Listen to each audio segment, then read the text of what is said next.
What is punk?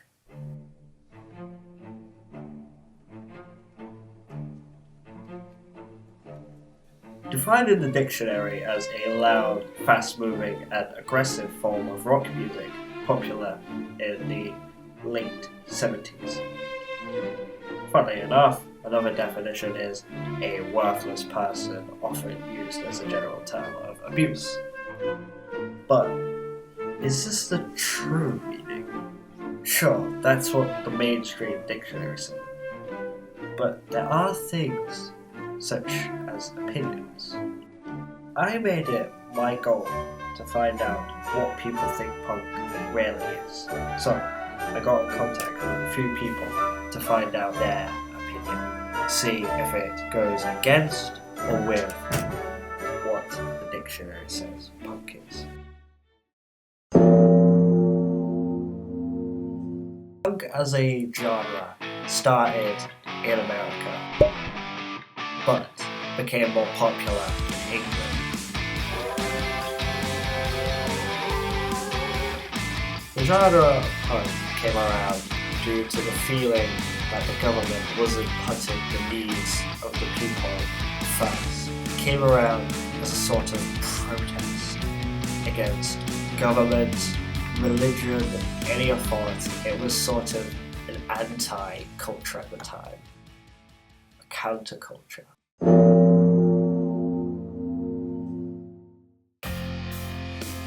Many different songs in the punk genre are all about anti-authoritarianism, and if not, there's something to do with a normal person. Punk rock also goes against the industrialization of their music. Pretty much it's a do-it-yourself kind of genre, something that anyone can do. Anyone can be a punk. Punk rock has many times in the past been called angry noise made by angry teenagers for angry teenagers. But that's not really the truth. It's pure type of music that comes from emotions, comes from thoughts, feelings, comes from the heart. Donald Dawson, he's a bassist and a fan of many different types of rock and metal. I got in contact with him for an interview due to his skills in bass playing. Maybe he can give me what he thinks punk is all about. Why did you want to be interviewed today? Mainly to talk about the genres of music I'm into, and obviously the punk rock genre and the alt scene. Yeah. Can you describe what punk is to you? To me, punk is more than a genre. It's like a movement. So like you see people's fashion. Punk to me, it's like you see people with the mohawks and obviously the jackets, like the jackets with the patches. Whereas as a genre, it's a more hard-hitting, like more in your face than other subgenres like black metal and nu metal. How has music affected society today? It's a good question. I reckon it's affected societies today in the sense of like people's movement from different genres, if that makes sense. So an example of that would be hundreds of years ago, you'd have like ancient folk music or something. And then obviously now today you've got all these genres of like metal, for example, like new metal, alt metal, punk rock. Just it's improved massively over the number of years. Yeah. What are your opinions on people who call themselves punks? It depends on the context really, because if you've been following that genre for like a number of years, I'm talking like practically your whole life, then obviously, you dress in a certain way, you listen to that type of music, and you call yourself a punk. Whereas if you've just listened to one band, for example, and you've only been listening to them for like, a month or so, you're kind of like a fake punk, if that makes sense. A poser, you'd say. Basically, yeah. Yeah, that's it. What do you know of the history of the punk genre? To be honest, not too much. Obviously, this is just me making assumptions, but I don't know. It's kind of like do people know the history of heavy metal? It's like it's not something that can be fully defined, in my opinion. Alright. What is your opinion on the government today? My opinion on the government is that it's all corrupt. Okay. Because I'm not a fan of the person who's running the country, and yeah, I just think it's corrupt just because of the way they do things. It's like, for example, when we had Boris Johnson as Prime Minister, you know, the whole lockdown procedure, we all had to stay in while he was there partying at 10 Downing Street. It's like, it's a bit contradictory, if you ask me. Yeah. That's my opinion on the government. I don't like them.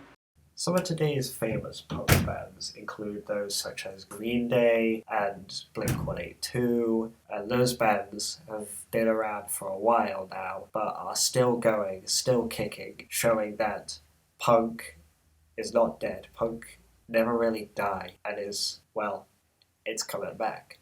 I also got my friend Michael Salmon to do an interview, because he also knows a thing or two about punk. Surprisingly, he only now recently found out that he knows a thing or two about punk.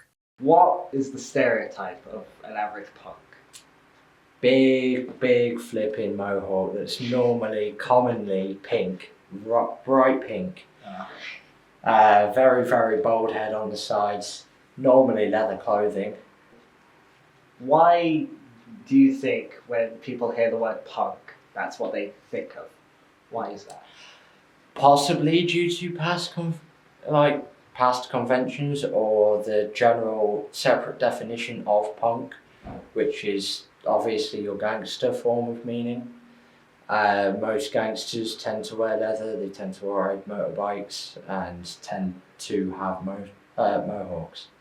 The funny thing about punk being a subculture of rock, it has its own subculture, pop punk, which combines some of the poppy noises of today, some hip hop in there as well, with punk rock from how it was to make something incredibly new. How do you feel about the government and authority? I don't have much of any positive views of the authorities or the government, I'll be honest. The government have broke the democratic system by bringing their own man in on their own without the public vote, which is Rishi Sunak. The authority, generally speaking, for where I live, is very corrupt. They do not do much of anything. Of course, I can't talk about pop punk without talking about one of my own personal favourites of the genre. A newcomer from Fort Collins in America, TX2. He's kind of known as a TikTok punk, as in he made his songs famous using TikTok, YouTube Shorts, all of those. TX2 has talked about in his songs how the government is failing at doing its job to protect its people, especially with the LGBTQ plus community, and how the government are dealing with matters they don't understand, and how they're not properly welcoming of people who are gay, people who are transgender. One of TX2's more famous songs is literally named after a governor of Tennessee, Randy McNally. The song is about the thing I just talked about, how there are problems with the government and how they're dealing with forces they do not understand. What do you think are the main problems in society?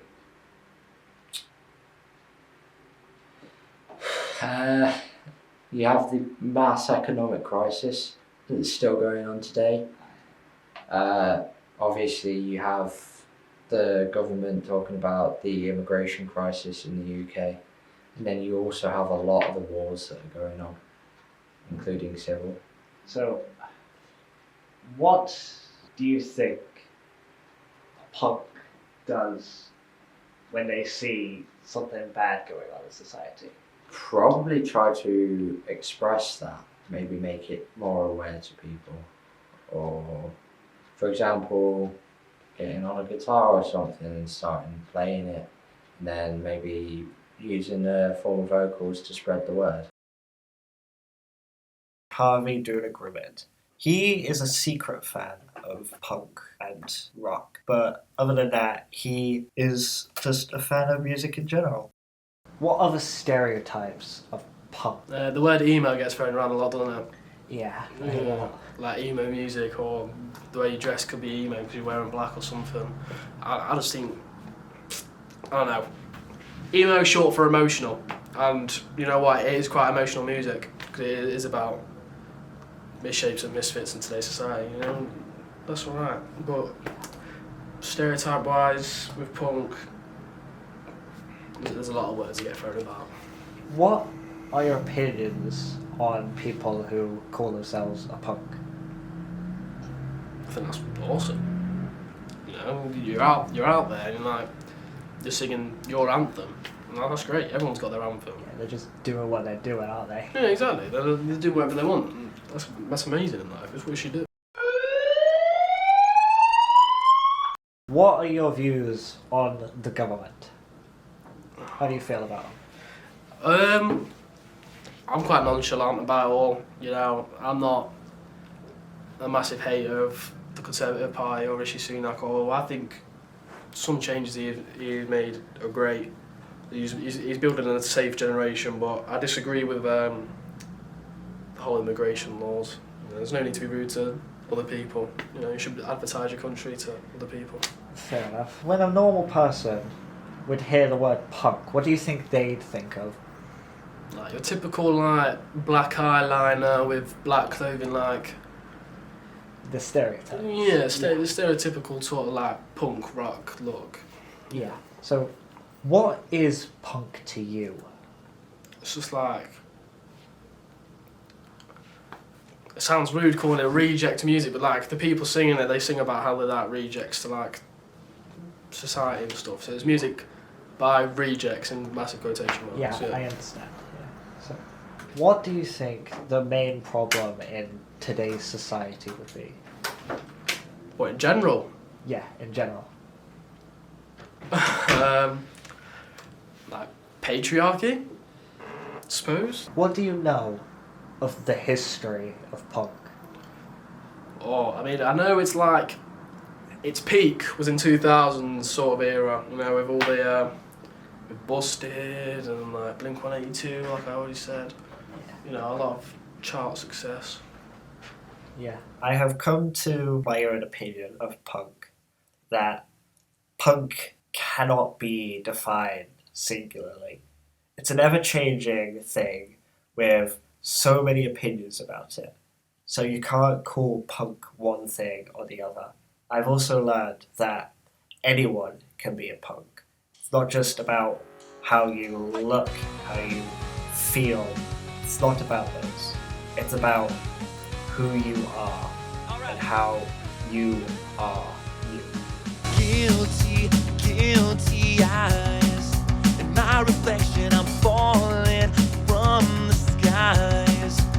Losing everything. I never wanted to let you down. No, I never wanted to burn this town. Now I'm walking through the wreck. Oh yeah. What is this? I've become deceiving everyone. No more, no more, no more. Let me be a fighter, fighter. When your back's against that wall, you're walking on a wire, wire. Oh, about to take that fall. Audio test, check 1, 2, 1. No prayer and no way down, baby. Let me be a Read it fighter, all. fighter. By your side, Audio I'm check 1, going 2, 1. out.